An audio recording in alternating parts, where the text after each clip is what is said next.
السلام عليكم ورحمة الله وبركاته. أبي طالب الموريتاني، نقولوا ناشط سياسي موريتاني اسمه أبي طالب عبد القادر. واخا ندوز الفيديو نشوفوا الفيديو كي داير. بسم الله الرحمن الرحيم. توكلنا على الله. إن أحيانا الله ومررت من هناك سأبين لكم لتروا الحدود بين موريتانيا والمغرب من جهة القرقرات، وانتهى الأمر والتحم، وهذا هو الهدف الأسمى. مقارنة مع أي معبر آخر.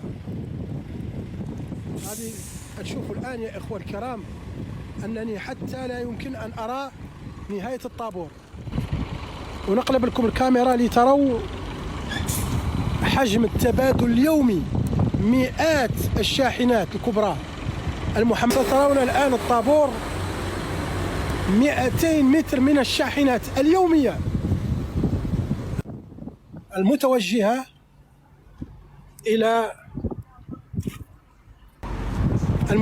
إلى موريتانيا وإلى.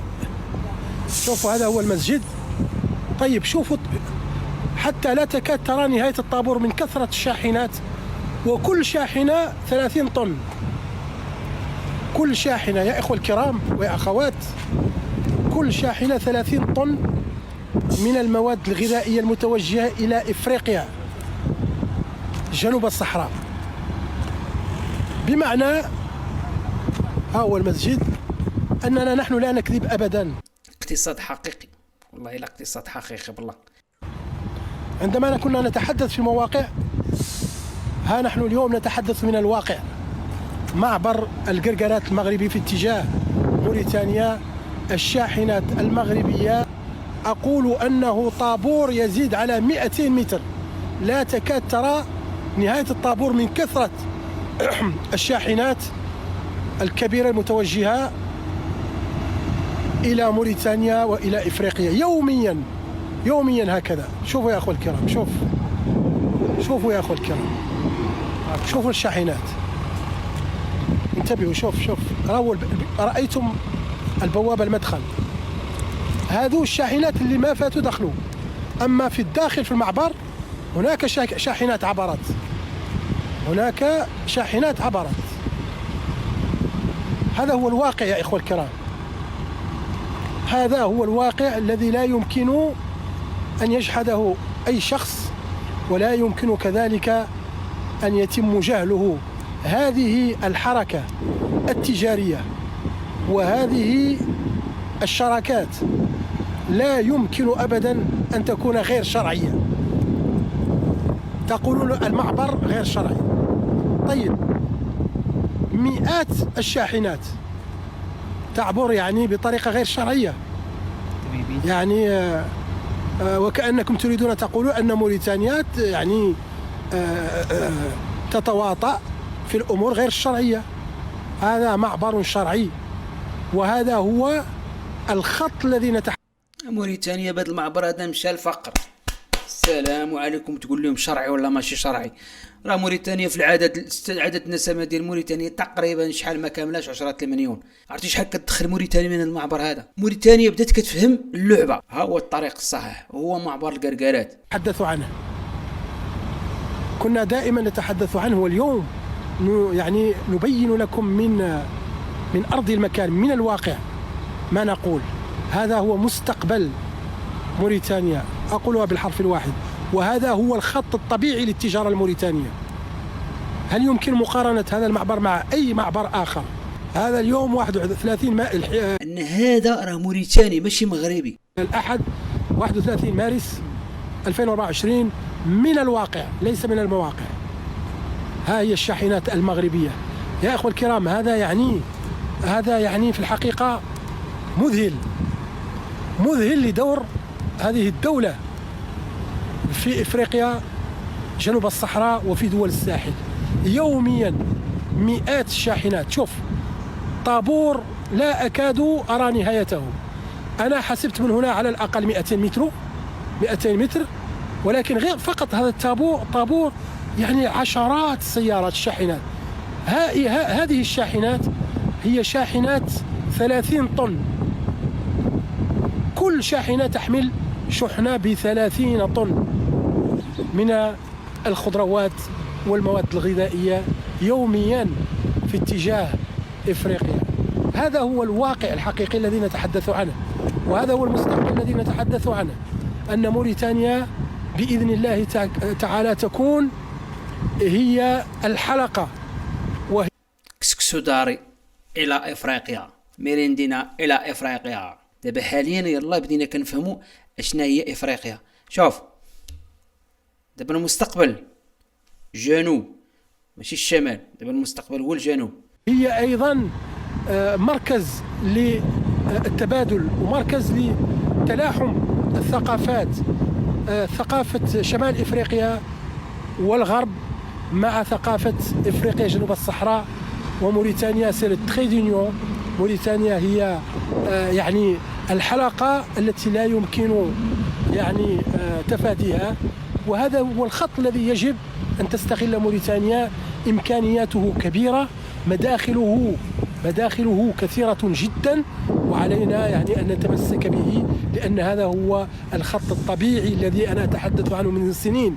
الخط الطبيعي الرباط نواكشوط دكار إلى دول الساحل ودول جنوب إفريقيا.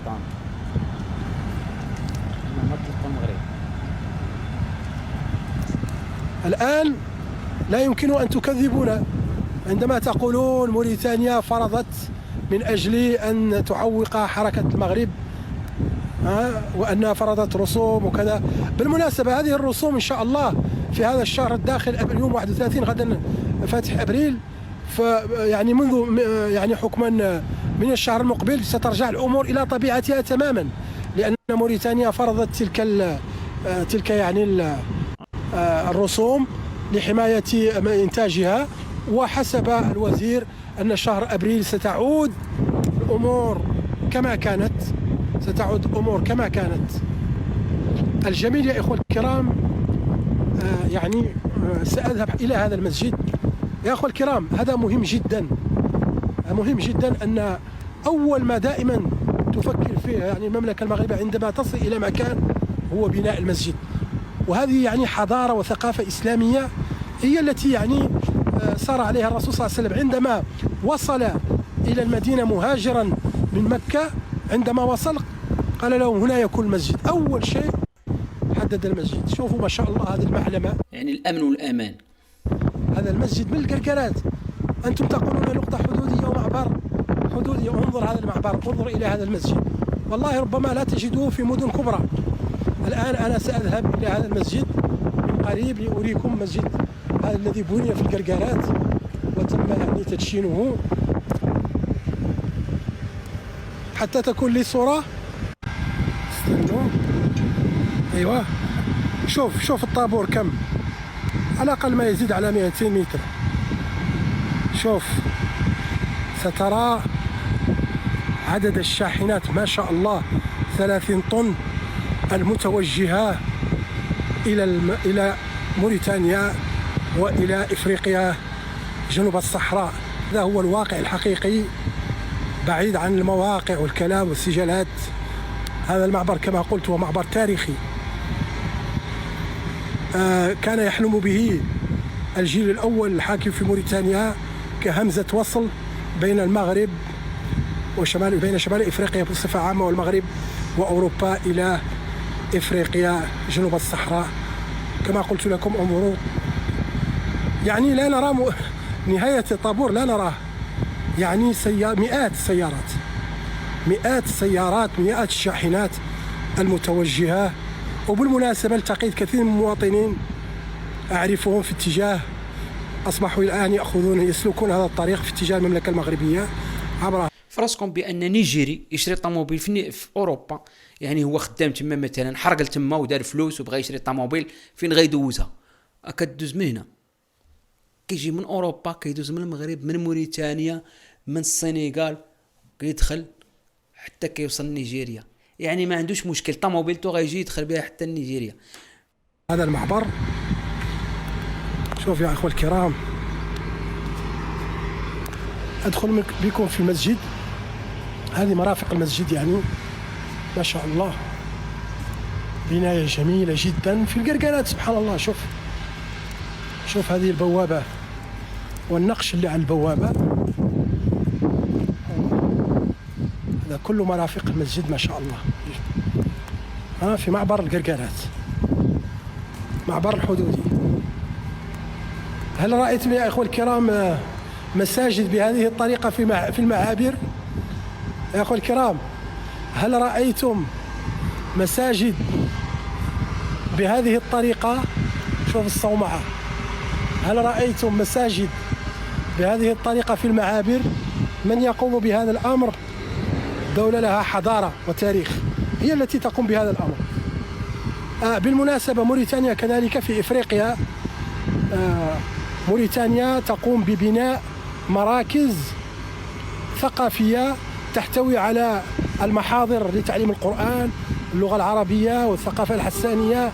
يعني هذا النوع من الإنجازات تقوم به فقط الدول التي لها تاريخ والشعوب التي لها تاريخ في العلم وفي الدين. شوف يا أخوة الكرام، هذا منظر للقرقرات من بعيد، وجميع المرافق موجودة. شوف في على البوابة مباشرة، بوابة القرقرات، هناك محطتين للبنزين، هناك بتروليوم أعتقد وهناك أولا. شوف هنا أيضا مرافق يتم بناؤها هناك. إذن قولكم أن هذه نقطة فقط عبور، ليس، لا، هذا معبر بما تحمل الكلمة من معنى. وفي فنادق، يعني فنادق بمستوى عادي. أنا سبق لي أن يعني دخلت تلك الفنادق يعني طبيعية، ولكن يعني الحمد لله مرفق للناس اللي تأتي متأخرة تبيت فيه يا أخوة الكرام. إذن هذا هو بالخلاصة المعبر الذي يتم محاربته. هذا هو الوصال، وهذه هي الشراكة، وهذا هو الخط الذي مستهدف منذ ما يزيد على عقود. يريدون أن يجعلوا شيئا سموه ما شئتم بين المغرب وموريتانيا للتصدي لهذه الحركة، للتصدي لهذه الشراكة. وأنا أقول أن موريتانيا هي أول رابح من هذا الأمر. بدأ النظام في موريتانيا، هذا النظام الجديد، يفهم هذه الأمور وسيستفيد من المرافق العمومية والبنية التحتية.